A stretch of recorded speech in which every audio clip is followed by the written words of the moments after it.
தேவ செய்தியின் தலைப்பு பரலோகத்தில் தேவனோடு வாசம் பண்ண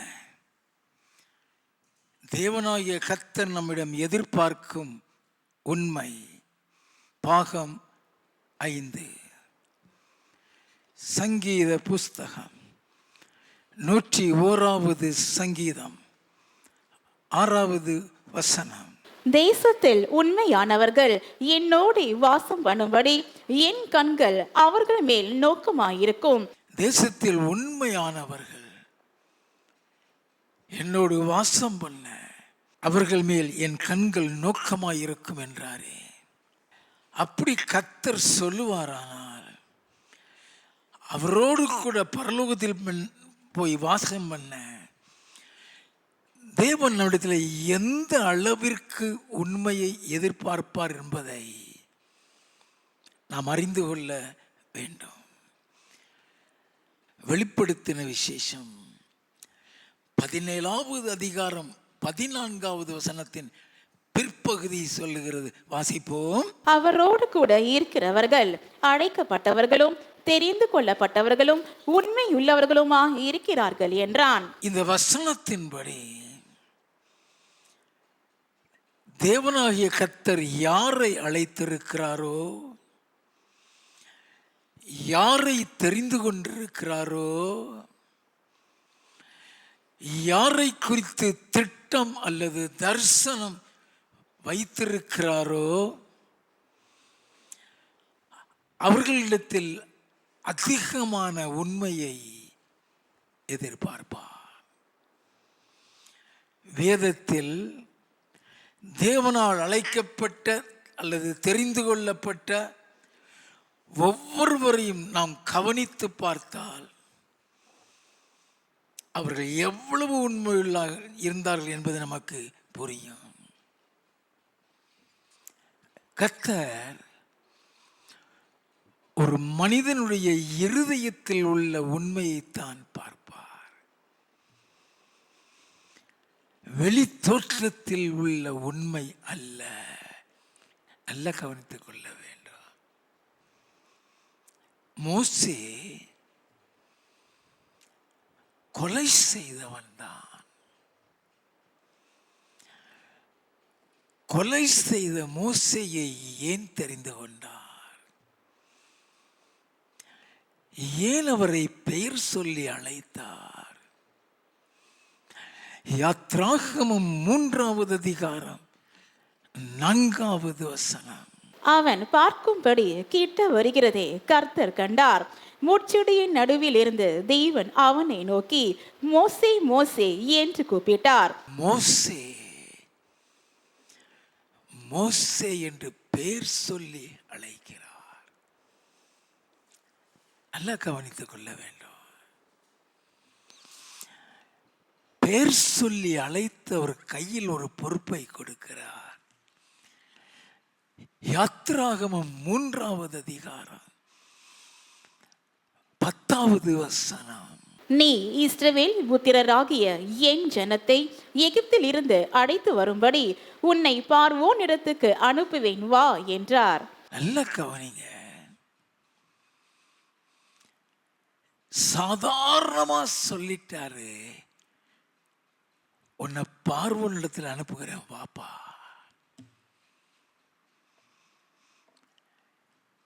எத்தனை பேரை அழைத்து வரும்படி அவனை அனுப்பினார் தெரியுமா? யாத்ராகமம் 12வது அதிகாரம் 40, 41, 37. இஸ்ரவேல் புத்திரர் எகிப்திலே குடியிருந்த காலம் 430 வருஷம். 430 வருஷம் முடிந்த அன்றைய தினமே கர்த்தருடைய சேனைகள் எல்லாம் எகிப்து தேசத்தில் இருந்து புறப்பட்டது. இஸ்ரவேல் புத்திரர் ராமசேசை விட்டு கால்நடையாய் பிரயாணம் பண்ணி சுக்கோத்துக்கு போனார்கள்.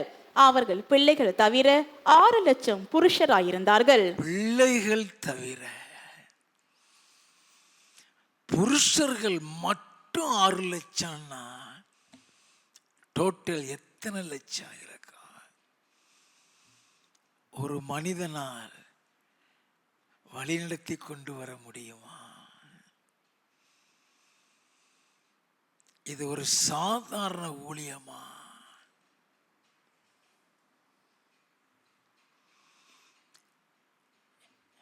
எத்தனை நிந்தைகள்,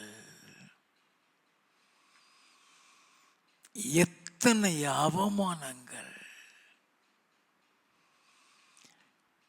எத்தனை பாடுகள், எத்தனை வசை சொற்கள். அவனால முடியல.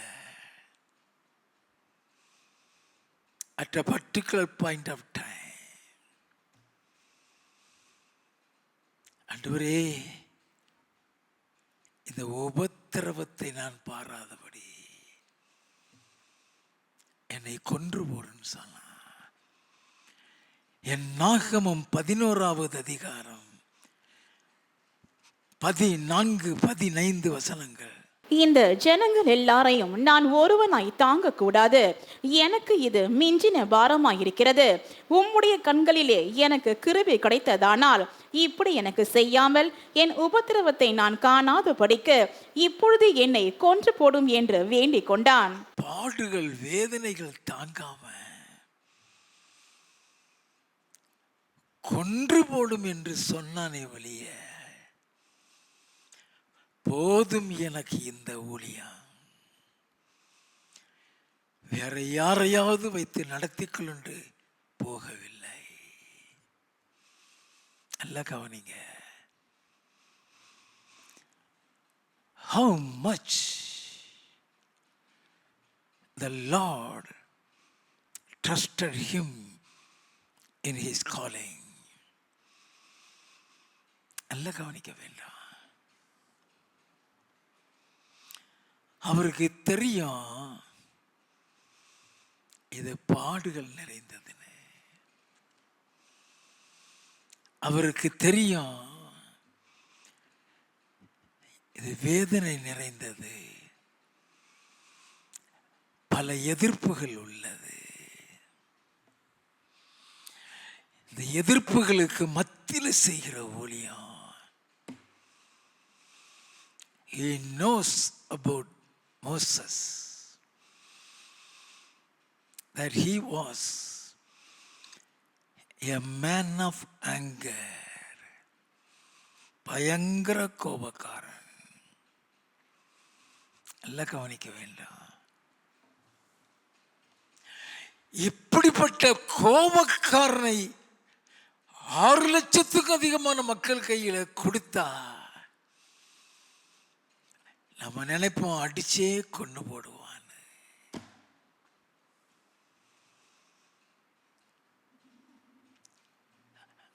அவன் கொலைகாரன் தான்,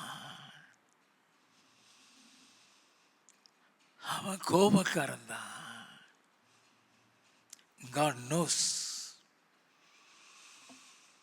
he is faithful in his heart. அவன் இருதயத்தில் உண்மையுள்ளவன் தெரியும்.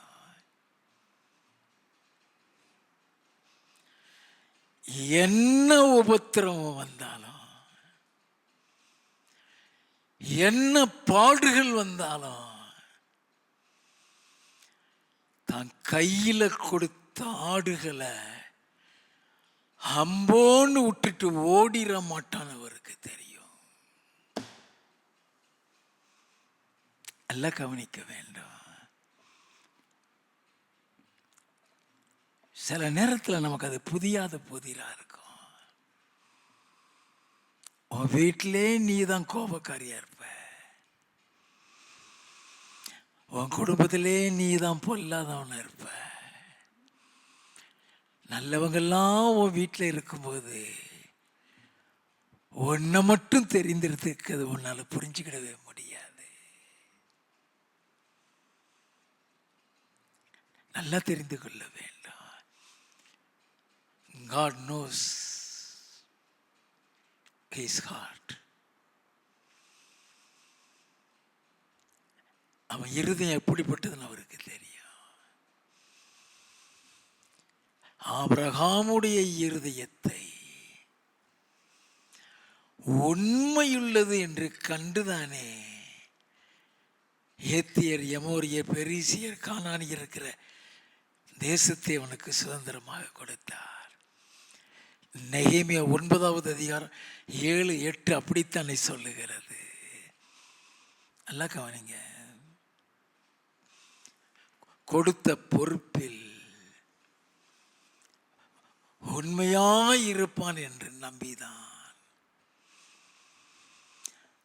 அவன் கையில் 6 லட்சத்துக்கும் அதிகமான மக்களை கொடுத்தார். சீனாய் மலையில மேல கொண்டு போய் அவனோடு கூட முகமுகமாய் பேசினாரே. யாரிடத்தில்? கொலை செய்தவனிடத்தில் தான், கோபக்காரனிடத்தில் தான். மலைக்கு மேல கொண்டு போய் பேசினது எல்லாமே மோசேயினுடைய குடும்பத்தை பற்றியோ மோசேயினுடைய தனிப்பட்ட வாழ்க்கையை பற்றி அல்ல. அத்தனையும் அவன் கையில் கொடுக்கப்பட்ட ஆடுகளை பற்றி தான்.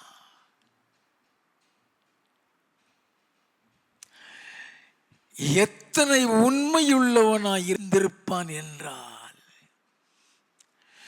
தான் கையில கொடுத்த ஆடுகளுக்காக 40 நாள் உபவாசம் இருந்து தேவ சமூகத்தில் கதறி, ஆண்டவரே இவர்கள் பாவத்தை மன்னித்தருள்வீரானால், மன்னி இல்லாவிட்டால் உம்முடைய புஸ்தகத்தில் இருந்து என் பேரை கிறுக்கி போடும் என்று சொல்லுவான்.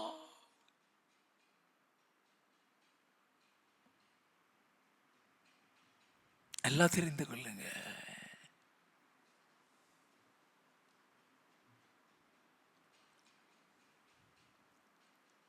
சாதாரண நம்ம கையில் கொடுத்த ஆடை விட்டுட்டு அம்போன்னு விட்டுட்டு போயிட்டு நிம்மதியா வாழ்றோம்.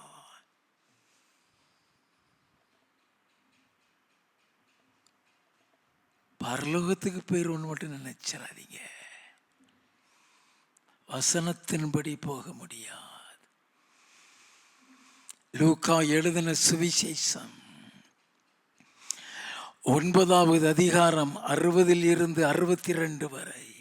அதற்கு இயேசு, மரித்தோர் தங்கள் மரித்தோரை அடக்கம் பண்ணட்டும், நீ போய் தேவனுடைய ராஜ்யத்தை குறித்து பிரசங்கி என்றார். எதற்காக அப்படி சொன்னார்?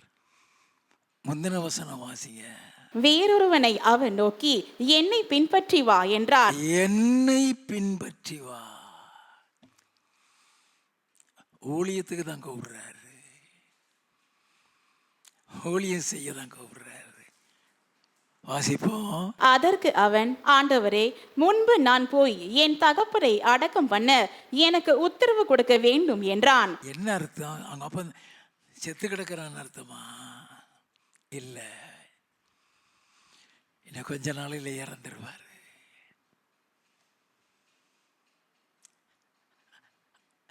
அவர் அடக்கம் பண்ணிட்டு வர்றாண்டவரே.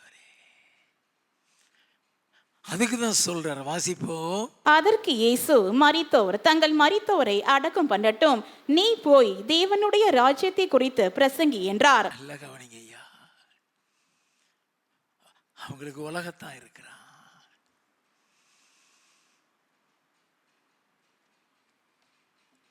தேவனுடைய ராஜ்யத்தை குறித்து பிரசங்கம் பண்ண அன்ற ஊழியத்தில் எவ்வளவு கர்சனையா இருப்பார் யாருக்காவது தெரியுமா?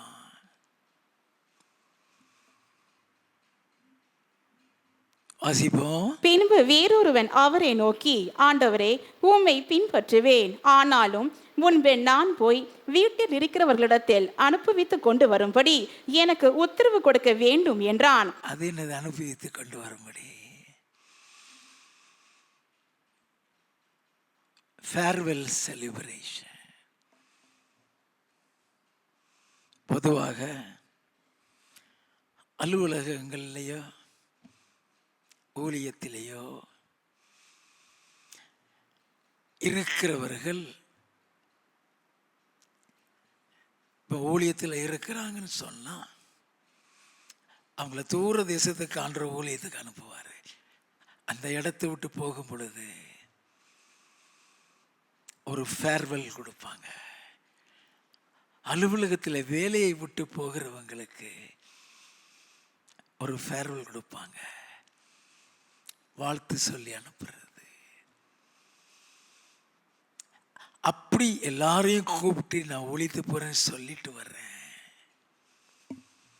வாசிப்போம். அதற்கு இயேசு, கலப்பையின் மேல் தன் கையை வைத்து பின்னிட்டு பார்க்கிற எவனும் தேவனுடைய ராஜ்யத்துக்கு தகுதி உள்ளவன் அல்ல என்றார்.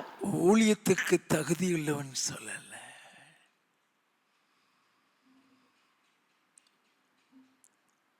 பரலோகத்துக்கு போக முடியாதுங்கிறாரு. தெரியுமா? கர்த்தர் பேச சொன்னபடியினால் இதை பேசுகிறேன்.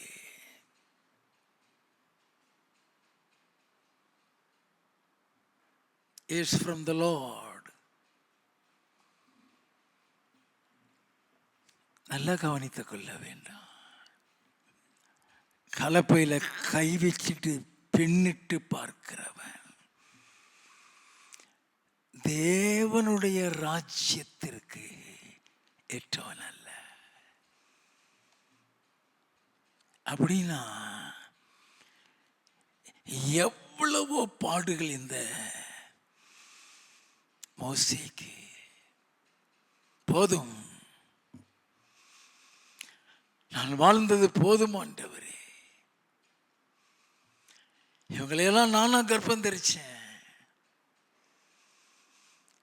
என்னை கொன்று போடும் ஆண்டவரே. நல்லா கவனிங்க. உபத்திரவங்கள் மட்டுமல்ல, துரோகங்களையும் சந்தித்தவன். அவன் நல்லா தெரிந்து கொள்ள வேண்டாம். அப்ப அவர் ஏன் கொலை செய்த ஒரு மோசையை தெரிந்து கொண்டார்? அவனை ஏன் அழைத்தார்? பல லட்சம் ஜனங்களே ஒரே ஒரு மனுஷனை நம்பி கொடுக்கிறாரு.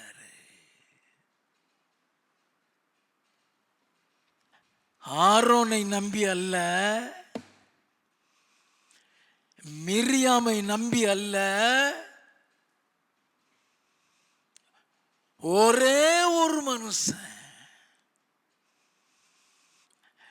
ஆரோனும் உன்னோடு கூட சேர்ந்து இந்த ஊழியம் செய்வான்னு சொல்லல.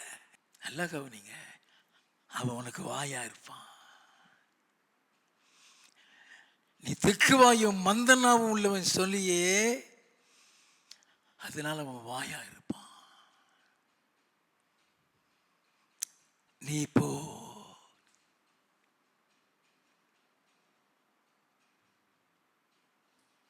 நல்லா கவனிங்க.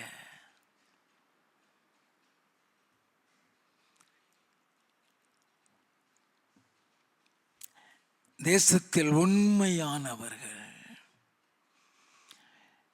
என்னோடு வாசம் பண்ணும்படி என் கண்கள் அவர்கள் மேல் நோக்கமாய் இருக்கும் என்றாரே. மோசே எப்படிப்பட்ட உண்மையுள்ளவன்! என் நாகமம் 12வது அதிகாரம் 7வது வசனம். என் தாசனாகிய மோசேயோ அப்படிப்பட்டவன் அல்ல, என் வீட்டில் எங்கும் அவன் உண்மையுள்ளவன். என் வீட்டில் அவன் எங்கும் உண்மையுள்ளவன். In all areas of his life with the Lord, he is so faithful.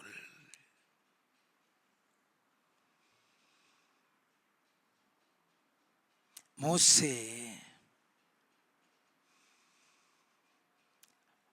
உண்மையாய் இருந்தபடியினாலதான் அவரே அவனை அடக்கம் பண்ணி, அவரே அவனை அவனோடு கூட போய் பரலோகத்தில் வைத்திருக்கிறார். மோசே பரலோகத்தை சுதந்திரித்தான் என்பதை நாம் அறிந்து கொள்ளும்படியாக தான் புதிய ஏற்பாட்டில் என் ஆண்டவரோடு கூட சம்பாஷணை பண்ணுகிறதை காண்பிக்கின்றார். லூக்கா எழுதின சுவிசேஷம் 9வது அதிகாரம் 28 முதல் 31. இந்த வார்த்தைகளை அவர் சொல்லி ஏறக்குறைய 8 நாளான பின்பு அவர் பேதுருவையும் யோவானையும் யாக்கோபையும் கூட்டிக் கொண்டு ஜெபம் பண்ணுகிறதற்கு ஒரு மலையின் மேல் ஏறினார். அவர் ஜெபம் பண்ணுகையில் அவருடைய முக ரூபம் மாறிற்று, அவருடைய வஸ்திரம் வெண்மையாகி பிரகாசித்தது. அன்றியும் மோசே எலியா என்னும் 2 பேரும் மகிமையோடே காணப்பட்டு அவருடனே சம்பாஷணை பண்ணி அவர் எருசலேமிலே நிறைவேற்ற போகிற அவருடைய மரணத்தை குறித்து பேசிக் கொண்டிருந்தார்கள். 2 பேரும் மரணத்தை குறித்து பேசிக் கொண்டிருந்தார்கள். மோசேயும் எலியாவும் சொல்லப்பட்டிருக்கிறது. பழைய ஏற்பாட்டில் இந்த 2 பேர் தான் அக்கினி உள்ளவன். இந்த 2 பேர் தேவனுடைய அக்கினியில வாழ்ந்தவனுங்க, அந்த அக்கினி அனுபவத்தை பெற்றவனுங்க. நல்லா கவனிக்க வேண்டும். அப்படின்னா 2 பேரும் பரலோகத்தில் இருக்காங்க ஐயா. 2 பேரும் உண்மை இல்லை ஐயா. இந்த 2 பேரும் உண்மையாய் வாழ்ந்தபடினாலதான் தேவனோடு பரலோகத்தில் இருக்கிற சிலாக்கியத்தையும் பெற்றாங்க. பூலோகத்தில் இயேசுவோடு கூட சம்பாஷணை பண்ணுகிற சிலாக்கியத்தையும் பெற்றாங்க. அவர் அனுப்பி விட்டு தான் வந்து பேசிட்டு இருக்கிறாங்க. மோசே இந்த ஊழியத்தை இந்த உலகத்தில் நிறைவேற்றி விட்டு தேவனுடைய ராஜ்யத்துக்கு கடந்து செல்லும் முன்பாக கர்த்தர் மோசேயிடம் சொன்ன காரியம் என்ன? அவரே அவனை அடக்கம் பண்ணினது எப்படி நாம் அறிந்து கொள்ள வேண்டும். உபாகமம் 34வது அதிகாரம் 5வது 6வது வசனங்கள். அப்படியே கர்த்தரின் தாசனாகிய மோசே மோவாப் தேசமான அவ்விடத்திலே கர்த்தருடைய வார்த்தையின்படியே மரித்தான். அவர் அவனை மோவாப் தேசத்தில் உள்ள பெத் பெயோருக்கு எதிரான பள்ளத்தாக்கிலே அடக்கம் பண்ணினார். இந்நாள் வரைக்கும் ஒருவனும் அவன் பிரேத குழியை அறியான். இந்நாள் வரைக்கும் ஒருவனும் அவன் பிரேத குழியை அறியான். அவரே அடக்கம் பண்ணி அவரை கொண்டு போயிட்டாரு. நல்லா கவனிங்க. தேவனாகிய கர்த்தர் உன்னை தெரிந்து கொண்டாரா?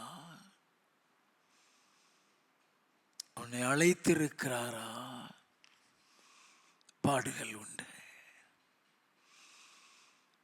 உபத்திரம் உண்டு, அவமானங்கள் உண்டு, நிந்தனைகள் உண்டு.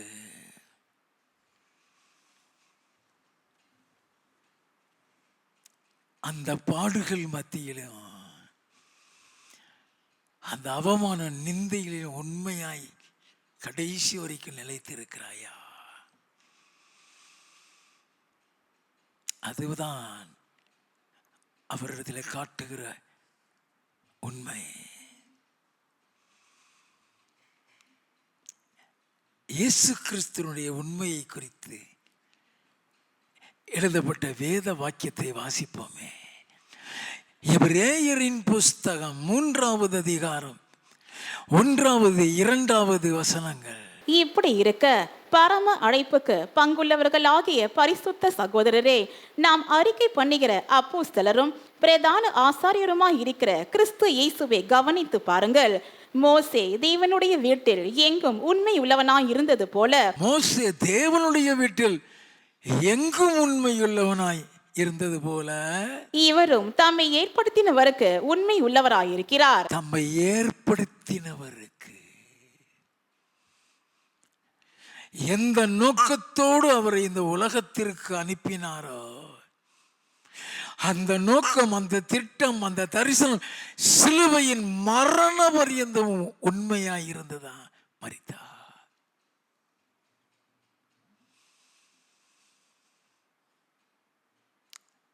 அந்த ஊழியத்தில் அவர் பாடுகளை சகித்தார். எபிரேயரின் புஸ்தகம் 12வது அதிகாரம் 1 முதல் 3 வசனங்கள். ஆகையால் மேகம் போன்ற இத்தனை திரளான சாட்சிகள் நம்மை சூழ்ந்து கொண்டிருக்க, பாரமான யாவற்றையும் நம்மை சுற்றி நெருங்கி நிற்கிற பாவத்தையும் தள்ளிவிட்டு, நம்மை சுற்றி நெருக்கி இருக்கிற பாவத்தையும், சுற்றி நெருக்கிற பாவம் சொன்னா உனக்கு தீமை செய்வாங்க, துரோகம் பண்ணுவாங்க, கூட இருந்தே கழுத்து அறுப்பாங்க. அதுக்கு முக்கியத்துவம் கொடுக்காதங்கிறாரு. மேகம் போன்ற இத்தனை திறனான சாட்சிகள் நம்மை சூழ்ந்திருக்க, பாரமான யாவற்றையும்,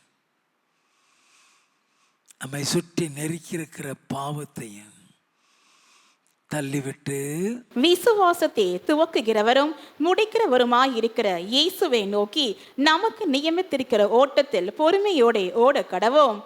ஏன் எனக்கு இந்த பாடலும் கூட சொல்லாதங்கிறாரு.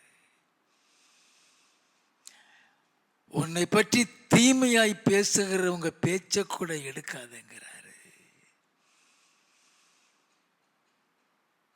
உனக்கு விரோதமாக துரோகம் செய்கிறவர்களை கண்டுகொள்ளாம போன்னு சொல்றாரு.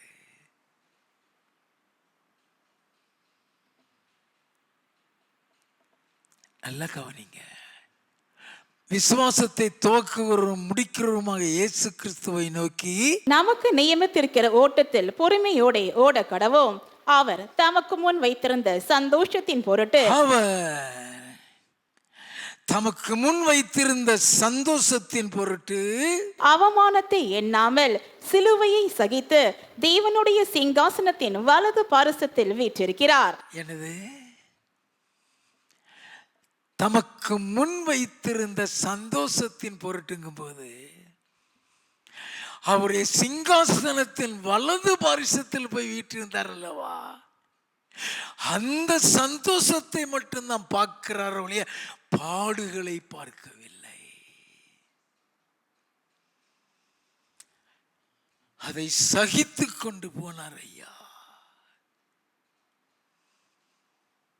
நாம அம்போன்னு விட்டுட்டு ஓடி போயிட்டோம்.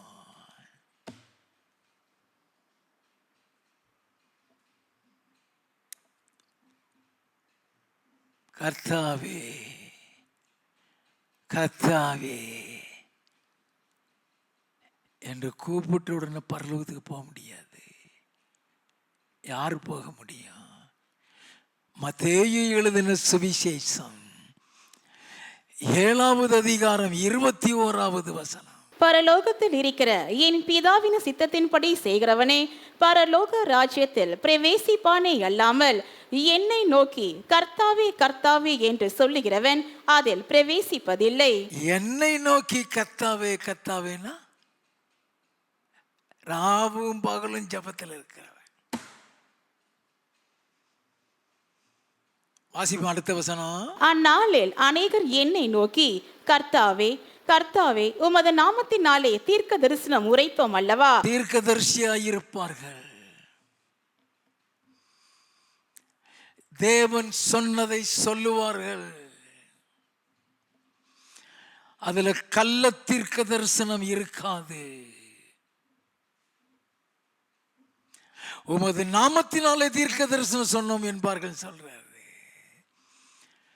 உண்மையாய் தீர்க்க தரிசனம் சொன்ன தீர்க்க தரிசிகளை சொல்லுகிறார். வாசிப்போம். உமது நாமத்தினாலே பிசாசுகளை துரத்தினோம் அல்லவா. பிசாசுகளை துரத்துவார்கள். உமது நாமத்தினாலே அநேக அற்புதங்களை செய்தோம் அல்லவா என்பார்கள். அற்புதங்கள் நடக்கும். வாசிப்போம். அப்பொழுது நான் ஒரு காலம் உங்களை அறியவில்லை, அக்கிரம செய்கைக்காரரே, என்னை விட்டு அகன்று போங்கள் என்று அவர்களுக்கு சொல்லுவேன். பாவியை பார்த்து அக்கிரமக்காரன் சொல்லல, அவரு வல்லமையாய் ஊழியம் செய்தவர்களை, தீர்க்க தரிசனம் சொன்னவர்களை எவ்வளவு ஜெபித்தாலும் சரி, டோன்ட் பி ஹாப்பி, வெளிப்படுத்த கூட செய்வார், பேசுவார். அது பரலோகத்துக்கு கொண்டு போய் விடாது. அவருடைய சித்தம். இயேசு என்ன சொல்லிட்டு வந்தாரு? எபிரேயரின் புஸ்தகம் 10வது அதிகாரம் 7வது வசனம். அப்பொழுது நான், தேவனே, உம்முடைய சித்தத்தின்படி செய்ய இதோ வருகிறேன், புஸ்தக சுருளில் என்னை குறித்து எழுதி இருக்கிறது என்று சொன்னேன் என்றார். புஸ்தகத்துல எழுதி இருக்கிறபடியான உம்முடைய சித்தத்தின்படி செய்ய வருகிறேன் சொன்னாரு. அந்த புஸ்தகத்துல அவரை குறித்து என்னையா எழுதியிருந்தது? மருவமலையில தேவனோடு கூட பேசுவார்னு எழுதியிருந்ததா? நல்ல கவனிங்க. அவரை குறித்து என்ன எழுதியிருந்ததா? சங்கீத புஸ்தகம் 22வது அதிகாரம் 12வது வசனத்தில் இருந்து, அநேகம் காளைகள் என்னை சூழ்ந்திருக்கிறது, பாசான் தேசத்து பலத்த எருதுகள் என்னை வளைந்து கொண்டது, பேரி கர்ச்சிக்கிற சிங்கத்தை போல் என் மேல் தங்கள் வாயை திறக்கிறார்கள், தண்ணீரை போல ஊற்றுண்டேன், தண்ணீரை போல ஊற்றுண்டேன், என் எலும்புகள் எல்லாம் கட்டுவிட்டது, எலும்புகள் எல்லாம் கட்டுவிட்டது, என் இருதயம் மெழுகு போலாகி, என் இருதயம் மெழுகு போலாகி, என் குடல்களின் நடுவே உருகிற்று. குடல்களின் நடுவே உருகிட்டான். வாசிப்போம். என் பலன் ஓட்டை போல் காய்ந்தது, என் நாவு மேல் வாயோட ஒட்டி கொண்டது, என்னை மரண தூளிலே போடுகிறீர், மரண தூளிலே போடுகிறீர், நாய்கள் என்னை சூழ்ந்திருக்கிறது, பொல்லாதவர்களின் கூட்டம் என்னை வளைந்து கொண்டது, என் கைகளையும் என் கால்களையும் உருவ குத்தினார்கள். தெரிஞ்சுதான் ஐயா அந்த ஊழியத்துக்கு வந்தாரு. பாடுகள் மாத்திரம் இல்ல. 1வது வசனம் வாசிங்க. என் தேவனே, என் தேவனே, ஏன் என்னை கைவிட்டீர்? எனக்கு உதவி செய்யாமலும் நான் கதறி சொல்லும் வார்த்தைகளை கேளாமலும் ஏன் தூரமாயிருக்கிறீர்? அந்த பாதையும் அவருக்கு உண்டு.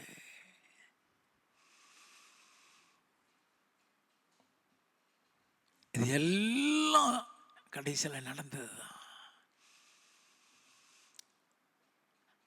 அந்த பாடுகள் தான் தேவனுடைய சித்தம். தேவனே உம்முடைய சித்தத்தின்படி செய்ய இதோ வருகிறேன், புஸ்தக சுருளில் என்னை குறித்து எழுதியிருக்கிறதே என்று சொன்னான். அவன் ஊழியன்னா பாடுகள் உண்டு. எபிரேயரின் புஸ்தகம் 12வது அதிகாரம் 3வது 4வது வசனங்கள். ஆகையால் நீங்கள் இளைப்புள்ளவர்களாய் உங்கள் ஆத்துமாக்களில் சோர்ந்து போகாதபடிக்கு தமக்கு விரோதமாய் பாவிகளால் செய்யப்பட்ட இவ்விதமான விபரீதங்களை சகித்த அவரையே நினைத்து கொள்ளுங்கள். நல்ல கவனிங்க. அப்படிப்பட்ட பாடுகளை சகித்த அவரை நினைச்சுக்கோ. அவரை நினைச்சுக்கோ. வாசிப்போம். பாவத்திற்கு விரோதமாய் போராடுகிறதில் இரத்தம் சிந்தப்படத்தக்கதாக நீங்கள் இன்னும் எதிர்த்து நிற்கவில்லையே. ரத்தம் சிந்தி போகிற அளவுக்கு நீ எதிர்த்து நின்னுட்டியா? அடிச்சு கொல்ற அளவுக்கு எதிர்த்து நின்னுட்டியா? பவுல் நின்னாயா?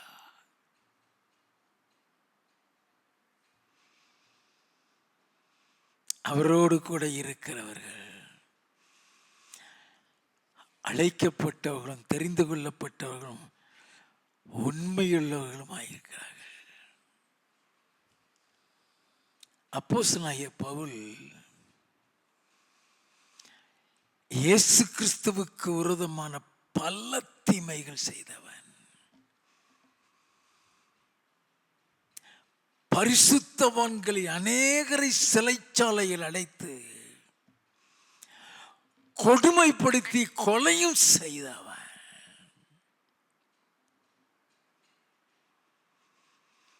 அவனை இயேசு பேர் சொல்லிதான் அழைத்தாரு. சவுலே, சவுலே, ஏன் என்னை துன்பப்படுத்துகிறார்? ஆண்டவரே, நீர் யாரு? நீ துன்பப்படுத்துகிற இயேசு நானே. முள்ளில் உதைக்கிறது உனக்கு கடினமாயிருக்கும் சொல்லிட்டு அழைக்கிறாரு. எப்படி அழைத்தார்? அப்போஸ்தல நடவடிக்கைகளின் புஸ்தகம் 26வது அதிகாரம் 16வது வசனத்தில் இருந்து, இப்பொழுது நீ எழுந்து கால் ஊன்றி நில். நீ கண்டவைகளையும் நான் உனக்கு தரிசனமாகி காண்பிக்க போகிறவைகளையும் குறித்து உன்னை ஊழியக்காரனாகவும் சாட்சியாகவும் ஏற்படுத்துகிறதற்காக உனக்கு தரிசனமானேன். ஊழியக்காரனாக பரிசுத்தவான்களில் பலரை கொலை செய்தவன் ஐயா.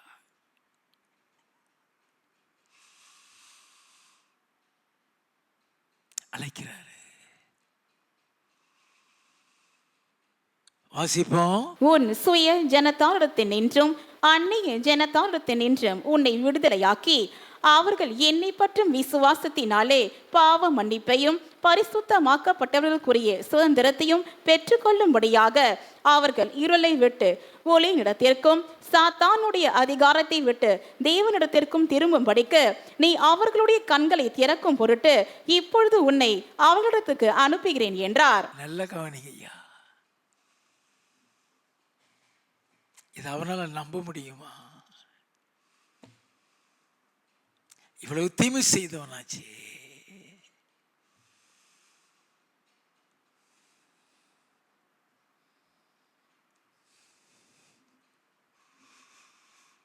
அவன் கடந்து வந்த பாதை என்ன தெரியுமா? 2 தீமோத்தேயுவின் புஸ்தகம்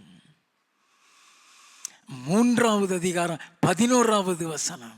அந்தியோகியா, இக்கோனியா, லீஸ்திரா என்னும் பட்டணங்களில் எனக்கு உண்டான துன்பங்களையும் பாடுகளையும் நன்றாய் அறிந்திருக்கிறாய். எனக்கு உண்டான துன்பங்களையும் பாடுகளையும் நீ நன்றாய் அறிந்திருக்கிறாய்.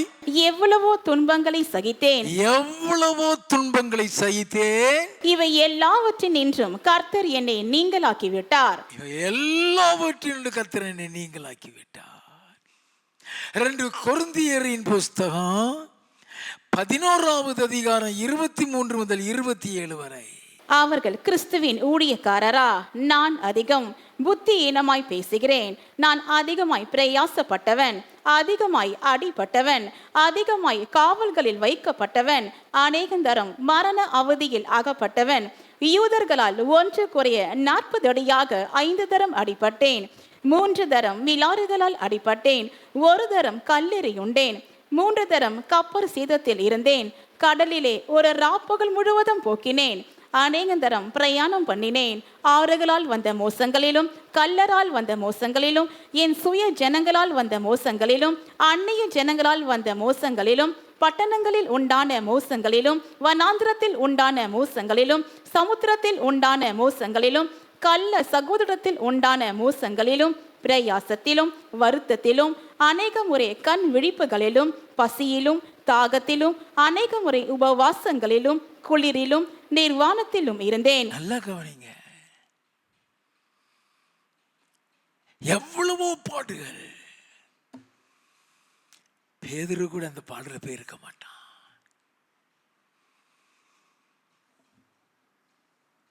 யோவான் போனவன் அவனை கொதிக்கிற எண்ணெயில தூக்கி போட்டானுங்க. பாடுகள் உண்டு. சபையை துன்பப்படுத்தினவன், சபையை சிதறடித்தவன் இப்பொழுது சொல்கிறான். 28வது வசனம், இவை முதலானவைகளை அல்லாமல் எல்லா சபைகளை குறித்தும் உண்டாயிருக்கிற கவலை என்னை நாள்தோறும் நெருக்குகிறது. சபை என்னை எழுப்புதல் அடையலையே, சபை இன்னும் ஆயத்தமாகலையேங்கிற வேதனை.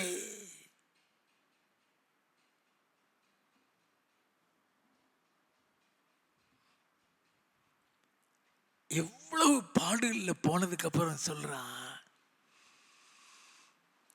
கிறிஸ்துவின் அன்பை விட்டு இந்த உபத்திரவம் பிரிக்க முடியாது.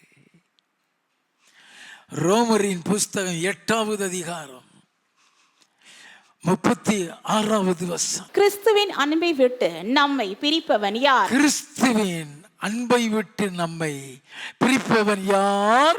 உபத்திரவமோ, உபத்திரவமோ, வியாகுலமோ, வியாகுலமோ, துன்பமோ, துன்பமோ, பசியோ, பசியோ, நிர்வாணமோ, நாசமோசமோ, பட்டயமோ, இவை எல்லாவற்றிலேயும் நாம் எல்லாவற்றிலேயும் நாம் நம்மில் அன்பு கூறுகிறவராலே முற்றும் ஜெயம் கொள்ளுகிறவர்களாம் இருக்கிறோமே. முற்றிலும் ஜெயங்களோ இருக்கிறோமே. மரணமானாலும் ஜீவனானாலும் தெய்வ தூதர்களானாலும் அதிகாரங்களானாலும் வல்லமைகளானாலும் நிகழ்காரியங்களானாலும் வரும் காரியங்களானாலும் உயர்வானாலும் தாழ்வானாலும் வேறெந்த சிருஷ்டியானாலும் நம்முடைய கர்த்தராகிய கிறிஸ்து இயேசுவில் உள்ள தேவனுடைய அன்பை விட்டு நம்மை பிரிக்க மாட்டாதென்று நிச்சயித்திருக்கிறேன். எந்த துன்பமும் அவரை விட்டு பிரிக்காது. அவருக்காக ஏற்றுக்கொள், அவருக்காக ஏற்றுக்கொள், அவருக்காக சகித்துக்கொள். அவர் கையில கொடுத்த ஊழியத்தை விட்டு போயிட்டினா, அவருடைய அன்பை விட்டு நீ போய்விட்டாய்.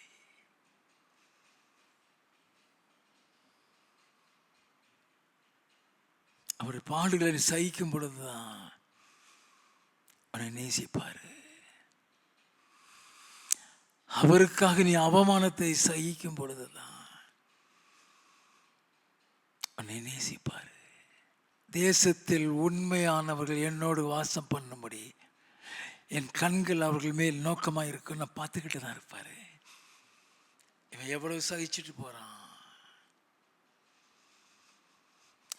இவன் எவ்வளவு பொறுமையா போய்கிட்டு இருக்கா. அப்படிப்பட்ட பாடுகளில் இருந்து ஜெயம் பெற்று பரலோகத்துக்கு போகக்கூடிய காலம் வந்த பொழுது அப்போஸ்தலனாகிய பவுல் சொன்ன வார்த்தையை வாசிப்போமா? 2 தீமோத்தேயுவின் புஸ்தகம் 4வது அதிகாரம் 7வது 8வது வசனங்கள். நல்ல போராட்டத்தை போராடினேன், ஓட்டத்தை முடித்தேன், விசுவாசத்தை காத்து கொண்டேன். இது முதல் நீதியின் கிரீடம் எனக்காக வைக்கப்பட்டிருக்கிறது. நீதியுள்ள நியாயாதிபதியாகிய கர்த்தர் அந்நாளிலே அதை எனக்கு தந்தருளுவார். நல்ல போராட்டத்தை போராடினா அதிகமான பாடுகளுக்குள்ள போயிருக்கிறேங்கிறான். நீ பாடுகளை சகிச்சினா கிரீடம் உண்டு. உன்னை செல்ல பிள்ளையா வச்சிருப்பாரு. நீ அவமானத்தை சகிச்சினா உன் மேல அன்பு அதிகம் வச்சிருப்பாரு. நீ அழும் பொழுதெல்லாம் உன் பக்கத்துல இருந்து உன் கண்ணீரை துடைப்பார். அவர் மடியில போட்டு தாளாட்டுவார். You have to endure suffering. ஆண்டவர் தேசத்தில் உண்மையானவள் என்னோடு வாசம் பண்ணுன்னு சொன்ன பொழுது சின்ன சின்ன காரியத்திலும் உண்மையை எதிர்பார்ப்பார். ஊழியத்தில் உண்மை, எஜமான்ட்ட உண்மை, வேலையில் உண்மை தான் நினைச்சிட்டு இருக்கீங்களா? Every day to day life he expects faithfulness in every of your activities. உன்னை எங்க வைக்கிறாரோ அங்க நீ அடங்கி இருக்கியான்னு பாப்பாரு. 1 பேதுருவின் புஸ்தகம் 5வது அதிகாரம் 6வது வசனம். ஆகையால் ஏற்ற காலத்திலே தேவன் உங்களை உயர்த்தும்படிக்கு அவருடைய பலத்த கைக்குள் அடங்கி இருங்கள். ஏற்ற காலத்தில் தேவன் உங்களை உயர்த்தும்படிக்கு அவருடைய பலத்த கைக்குள் அடங்கி இருங்கன்னா அவர் நடத்துற பாதையில நீ எவ்வளவு உண்மையா இருக்கன்னு பாப்பாரு.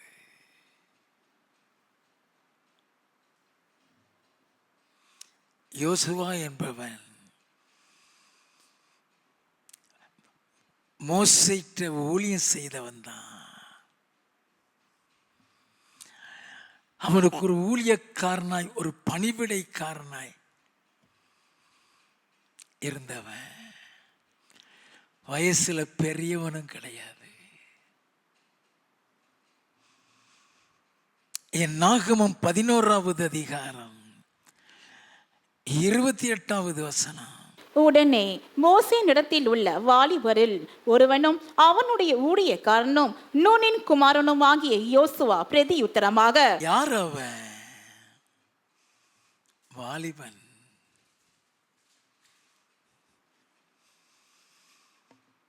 ஊழியக்காரன். அவனுக்கு ஊழியம் செய்கிறவன், அவனுக்கு பணிவிடை செய்கிறவன். மோசே என்ன கட்டளை கொடுக்கானோ தவறவே மாட்டான். யாத்ராகமம் 17வது அதிகாரம் 8வது 9வது 10வது வசனங்கள். அமலேக்கியர் வந்து ரெவி தீமிலே இஸ்ரவேலரோடு யுத்தம் பண்ணினார்கள். அப்பொழுது மோசே யோசுவாவை நோக்கி, நீ நமக்காக மனிதரை தெரிந்து கொண்டு புறப்பட்டு அமலேக்கோடு யுத்தம் பண்ணு. நாளைக்கு நான் மலை உச்சியில் தேவனுடைய கோலை என் கையில் பிடித்து கொண்டு நிற்பேன் என்றான்.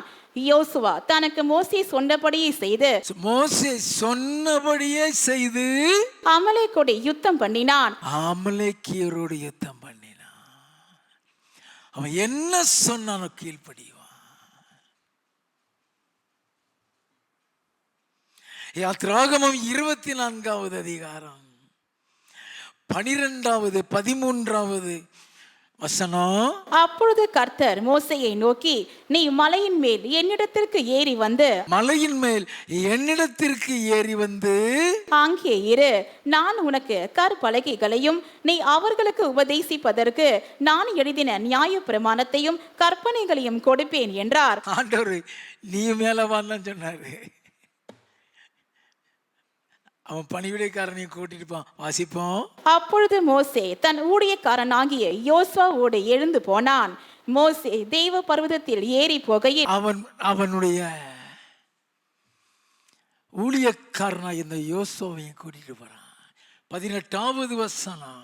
மோசே மேகத்தின் நடுவிலே பிரவேசித்து மலையின் மேல் ஏறி இரவும் பகலும் 40 நாள் மலையில் இருந்தான். அந்த 40 நாளும் யோசுவாவும் மலையில தான் இருந்தான். அவனோட இல்ல, some distance far away from him. அவனுக்காக ஜெபித்துக் கொண்டிருக்கிறான். உண்மையுள்ளவன். அவனை கூட வச்சுட்டுலாம் பேச மாட்டாரு. அவன் தனியா தான் போனான். என் நாகமம் 27வது அதிகாரம் 12வது 13வது வசனங்கள். பின்பு கர்த்தர் மோசேயை நோக்கி, நீ இந்த அபாரிம் மலையில் ஏறி நான் இஸ்ரவேல் புத்திரருக்கு கொடுத்த தேசத்தை பார். நீ அதை பார்த்த பின்பு உன் சகோதரனாகிய ஆரோன் சேர்க்கப்பட்டது போல நீயும் உன் ஜனத்தாரிடத்தில் சேர்க்கப்படுவாய். 15 இருந்து. அப்பொழுது மோசே கர்த்தரை நோக்கி, கர்த்தருடைய சபை மேய்ப்பன் இல்லாத மந்தையை போல் ஈராதபடிக்கு அந்த சபைக்கு முன்பாக போக்கும் வருத்தமாய் இருக்கும் படிக்கும் அவர்களை போகவும் வரவும் பண்ணும் படிக்கும் மாம்சமான யாவருடைய ஆவிகளுக்கும் தேவனாகிய கர்த்தர் ஒரு புருஷனை அவர்கள் மேல் அதிகாரியாக ஏற்படுத்த வேண்டும் என்றான். நல்லா கவனிங்க. அன்றி போக மாட்டேன்னு சொல்லிட்டீங்க. மேய்ப்பன் இல்லாத சபையாயிடக்கூடாது ஆண்டவரே. எத்தனை பாரம், எத்தனை ஆதங்கம்.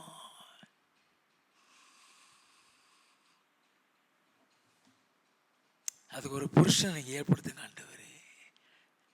வாசிப்போம்.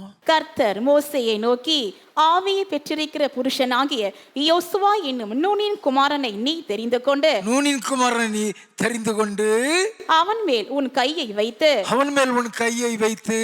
அவனை ஆசாரியனாகிய எலெயாசாருக்கும் சபை அனைத்திற்கும் முன்பாக நிறுத்தி அவர்கள் கண்களுக்கு முன்பாக அவனுக்கு கட்டளை கொடுத்து இஸ்ரவேல் புத்தராகிய சபையார் எல்லாரும் அவனுக்கு கீழ்ப்படியும் படிக்கு உன் கனத்தில் கொஞ்சம் அவனுக்கு கொடு. நல்ல கவனிங்க ஐயா.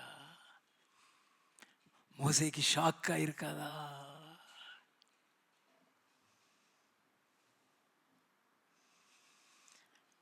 எத்தனையோ வயசுல பெரியவங்க எல்லாம் அங்க இருந்திருப்பாங்க.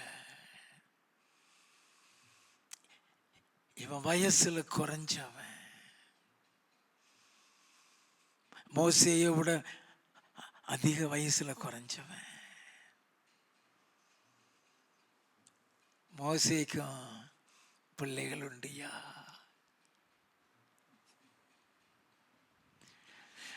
தேவனோடு முகமுகமாய் பேசின மோசேக்கும் பிள்ளைகள் உண்டு. ஏன் யோசுவாவை தெரிந்து கொண்டார்? உண்மையுள்ளவன்.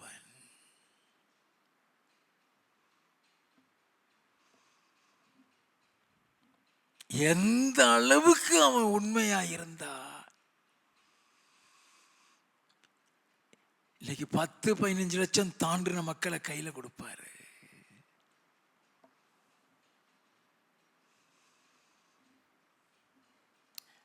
அது வரைக்கும் கை கட்டிட்டு தான் அவர் பின்னால போனா.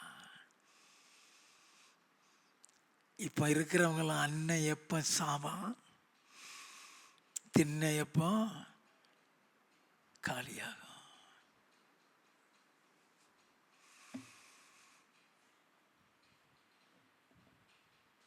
நல்லா கவனிங்க. எந்த ஸ்தானமும் நீ நினைக்கிறபடியெல்லாம் நடந்துராது. எவன் உண்மையா இருக்கான்னு பாப்பாரு. யாரையாவது ஒருத்தரை நியமிக்கணும்னு அவர் நினைக்கும் பொழுது அவன் உண்மையா நடக்கலைன்னா அவன் வைக்க மாட்டாரு.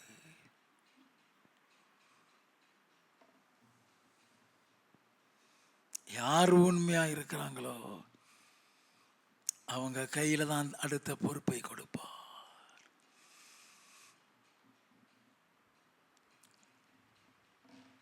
நல்லா கவனிச்சுக்கிட வேண்டாம். ஆண்டவர் எலியாவுடைய ஓட்டம் முடியும் போது எலியா அறியாத ஒரு மனுஷனை, ஊழியத்தை பத்தியே ஏயும் பியும் தெரியாத ஒரு மனுஷனை ஓ ஸ்தானத்துல தீர்க்கதரிசியா வையுங்கிறாரு. 1 ராஜாக்களின் புஸ்தகம் 19வது அதிகாரம் 9வது 10வது வசனங்கள். அங்கே அவன் ஒரு கெபிக்குள் போய் தங்கினான். இதோ கர்த்தருடைய வார்த்தை அவனுக்கு உண்டாகி, அவர் எலியாவே, இங்கே உனக்கு என்ன காரியம் என்றார். அதற்கு அவன், சேனைகளின் தேவனாகிய கர்த்தருக்காக வெகு பக்தி வைராக்கியமாயிருந்தேன். இஸ்ரவேல் புத்திரர் உமது உடன்படிக்கையை தள்ளிவிட்டார்கள். உம்முடைய பலி பீடங்களை இடித்து உம்முடைய தீர்க்கதரிசிகளை பட்டயத்தினால் கொன்று போட்டார்கள். நான் ஒருவன் மாத்திரம் மீதியாயிருக்கிறேன். என் பிராணனையும் வாங்க தேடுகிறார்கள் என்றான். என் பிராணனையும் வாங்க தேடுகிறார்கள். 15-16. அப்பொழுது கர்த்தர் அவனை பார்த்து, நீ தமஸ்குவின் வழியாய் வனாந்திரத்துக்கு திரும்பி போய் ஆசகேலை சீரியாவின் மேல் ராஜாவாக அபிஷேகம் பண்ணி, பின்பு நிம்சியின் குமாரனாகிய யெகூவை இஸ்ரவேலின் மேல் ராஜாவாக அபிஷேகம் பண்ணி, ஆபேல் மெக்கோலா ஊரானான சாப்பாத்தின் குமாரனாகிய எலிசாவை உன் ஸ்தானத்திலே தீர்க்கதரிசியாக அபிஷேகம் பண்ணு. உன் ஸ்தானத்திலே.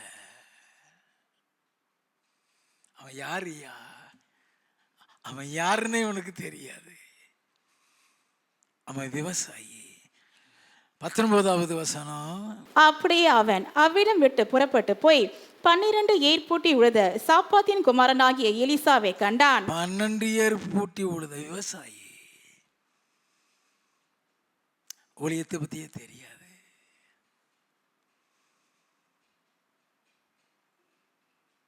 அவனை ஒரு ஸ்தானத்தில் நிப்பாட்டு. God knows how far Elijah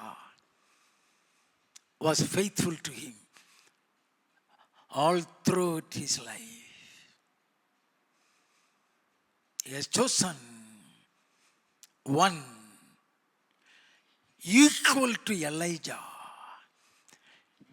That is why he mentioned the name Elisha.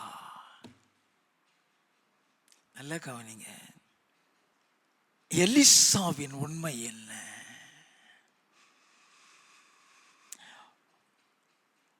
ஒன்று ராஜாக்களின் புஸ்தகம் 19வது அதிகாரம் 19-20. அப்படியே அவன் அவ்விடம் விட்டு புறப்பட்டு போய் 12 ஏர் பூட்டி உழுத சாப்பாத்தின் குமாரனாகிய எலிசாவை கண்டான்.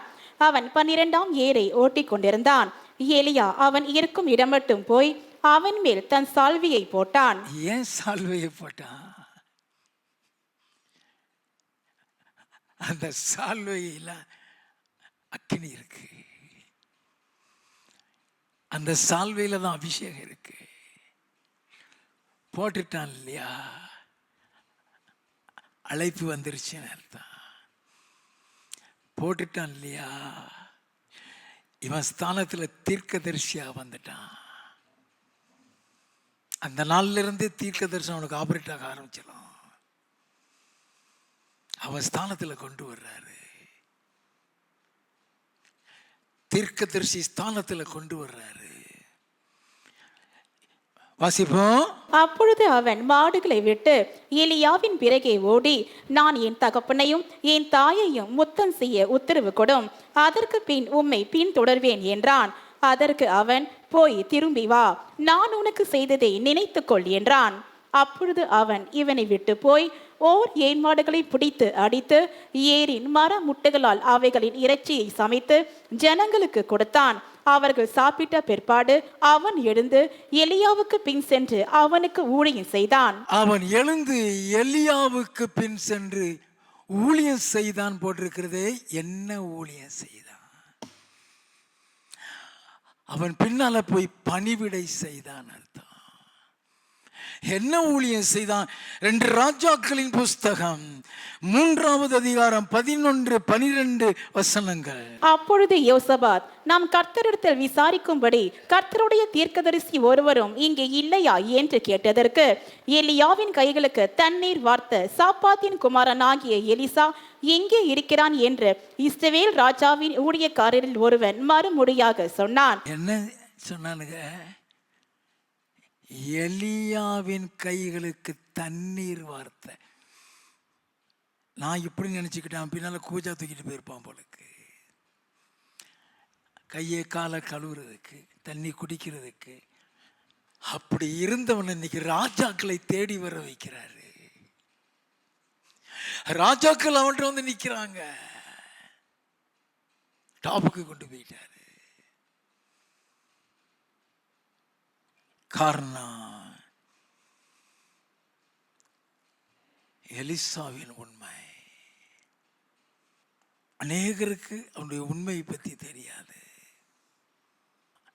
அவன் எலியா பரத்துக்கு போகும்போது உனக்கு என்னப்பா வேணும்னு கேட்கிறான். 2 ராஜாக்களின் புஸ்தகம் 2வது அதிகாரம் 5வது 9வது 10வது வசனங்கள். எரிகோவில் இருந்த தீர்க்கதரிசிகளின் புத்திரர் எலிசாவினிடத்தில் வந்து, இன்றைக்கு கர்த்தர் உனக்கு தலைமையாயிருக்கிற உன் எஜமானை உன்னை விட்டு எடுத்துக்கொள்வார் என்பது உனக்கு தெரியுமா என்று அவனை கேட்டார்கள். அங்க இருக்கிற மற்ற பொடி பொடி தீர்க்கதரிசிகளை கேட்கிறான், உனக்கு தெரியுமா? வாசிப்போம். அதற்கு அவன், எனக்கு தெரியும், சும்மா இருங்கள் என்றான். உன் வேலையை பார்த்துட்டு போங்கிறான். மேட்ரு தெரிஞ்சிட்டு தான் ஒன்றும் தெரியாத மாதிரி அவன் பின்னாலே போயிட்டு இருக்கான். எல்லாத்தையும் அவனுக்கு வெளிப்படுத்துறாரு, வெளியே காட்ட மாட்டான்.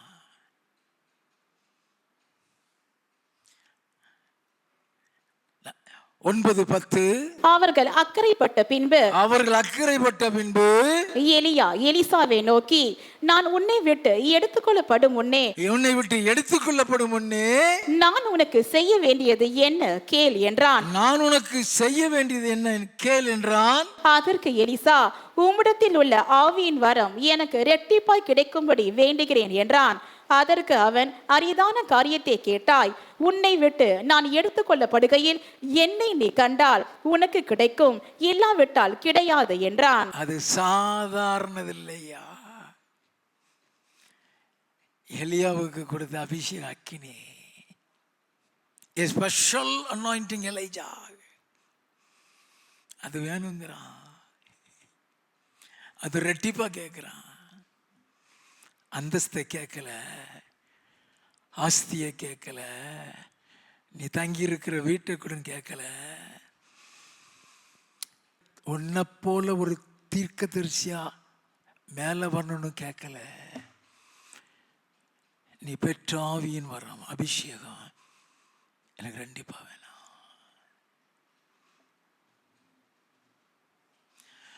உலக பிரகாரமானது எத்தையும் கேட்காம கர்த்தருடைய காரியத்தை கேட்கிறான். நாகமான் குஷ்டரோகம் நிறைந்து இருக்கிறான். இராணுவ தளபதி. அங்க கைதியாக பிடித்து கொண்டு வரப்பட்ட ஒரு சிறுவன், எங்க தேசத்துக்கு போ, அங்க ஒரு தீர்க்கதரிசி இருக்கிறான், அவன் குஷ்டரோகத்தை நீக்கிறவன், அங்க போங்கிறான். 2 ராஜாக்களின் புஸ்தகம் 5வது அதிகாரம் 9, 10. அப்படியே நாகமான் தன் குதிரைகளோடும் தன் ரதத்தோடும் வந்து எலிசாவின் வாசற்படியிலே நின்றான். அப்பொழுது எலிசா அவனிடத்தில் ஆள் அனுப்பி, நீ போய் யோர்தானில் 7 தரம் ஸ்நானம் பண்ணு, அப்பொழுது உன் மாம்சம் மாறி நீ சுத்தமாவாய் என்று சொன்னான். அவன் மாமிசம் மாறி நீ சுத்தமாயிருவ. 14வது வசனம். அப்பொழுது அவன் இறங்கி தேவனுடைய மனுஷன் வார்த்தையின்படியே யோர்தானில் 7 தரம் முழுகின போது அவன் மாம்சம் ஒரு சிறு பிள்ளையின் மாம்சத்தை போல மாறி, ஒரு சிறு பிள்ளையின் மாம்சத்தை போய் மாறி அவன் சுத்தமானான். நல்லா கவனிங்க, unexpected healing. Never heard about such healing. வாசிப்போம். அப்பொழுது அவன் தன் கூட்டத்தோடெல்லாம் தேவனுடைய மனுஷனிடத்துக்கு திரும்பி வந்து அவனுக்கு முன்பாக நின்று, இதோ இஸ்ரவேலில் இருக்கிற தேவனை தவிர பூமி எங்கும் வேறே தேவன் இல்லை என்பதை அறிந்தேன். இப்போதும் உமது அடியேன் கையில் ஒரு காணிக்கை வாங்கிக் கொள்ள வேண்டும் என்றான். அடியேன் கையில் ஒரு காணிக்கை வாங்கிக் கொள்ள வேண்டும். வாசிப்போம். அதற்கு அவன், நான் வாங்குகிறதில்லை என்று கர்த்தருக்கு முன்பாக அவருடைய ஜீவனை கொண்டு சொல்லுகிறேன் என்றான்.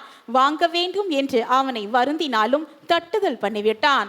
அப்பொழுது நாகமான், ஆனாலும் 2 கோவேறு கழுதைகள் சுமக்கத்தக்க 2 பொதி மண் உமது அடியேனுக்கு கட்டளையிட வேண்டும். உமது அடியேன் இனி கர்த்தருக்கே அல்லாமல் அந்நிய தேவர்களுக்கு சர்வாங்க தகனத்தையும் பலியையும் செலுத்துவதில்லை. நல்லா கணிங்க, அதுல கர்த்தருடைய நாமம் மகிமைப்பட்டது. உன் பணம் எனக்கு வேண்டாம்ப்பா, நான் பணத்துக்கு ஊழியம் செய்யல. அந்த அற்புதம் பணத்துக்காக அல்ல, என் தேவன் கொடுக்கிறார். உன் சுகத்துக்கும் எனக்கும் சம்பந்தமே கிடையாது. அது என் தேவன் செய்தது. உண்மையுள்ளவன். இந்த உண்மையுள்ளவன்ட்டு ஒரு திருட்டு கேயாசி கிடந்தான். யாரு? திருட்டு கேயாசி. எப்படி யோசுவா மோசேயோடு இருந்தானோ, எப்படி எலிசா எலியாவோடு இருந்தானோ, அதே மாதிரி தான் அந்த கேயாசியும் எலிசாவோடு கூட போக இடத்துக்கெல்லாம் கூட தான் போவான். பணத்துக்கு ஆசைப்பட்டு நாகமான்ட்டு போய் பொய் சொல்லி வாங்கிட்டு வந்து, நாகமான்ட்டு இருந்து வெளியே வந்த குஷ்டரோகத்தை பெற்று சென்று விட்டான். God expects faithfulness in every part of your life. Hallelujah.